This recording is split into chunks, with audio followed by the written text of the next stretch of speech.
December 7, 1941, the Japanese unleash a devastating attack against Pearl Harbor, dealing a painful blow to the Pacific Fleet. More than 2,000 American servicemen perish while attempting to repel the onslaught. And although the attack fails to knock out the strategically important aircraft carriers, it succeeds in shaking the American people to the core. Entering the war is no longer a choice.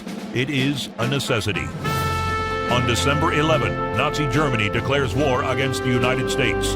Just a few days later, Operation Paukenschlag is put in motion by the commander of U-boats, Karl Dönitz. This long-range operation is an attempt to cripple the U.S. merchant fleet, which holds a key role in supplying Great Britain in its struggle against Hitler.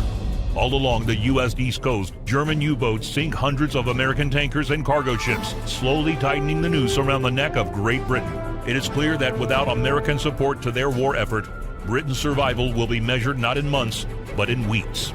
With the majority of its might focused on fighting the Japanese in the Pacific, the U.S. Navy is left with very few anti-submarine vessels available for the Atlantic theater, not even remotely enough to introduce an efficient convoy system that could protect the merchant fleet from the U-boats. The bloodbath continues for months, and the fire from burning tankers becomes a common sight from the shores of the East Coast. The survival of Great Britain now hangs by a thread.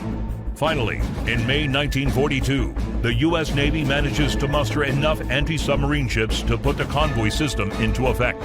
Now, with the help of the Royal Canadian Navy, merchant ships are escorted along the U.S. coast to form convoys around Newfoundland. Only then are they ready, having been joined by their guardian angels, to set out on the perilous journey across the Atlantic. At last, the Steel Wolves of Dönitz will be facing a challenge. They are about to meet a whole new breed of enemy. Fast, maneuverable, and more than capable of sending a submarine to the bottom. The Fletcher-class destroyer.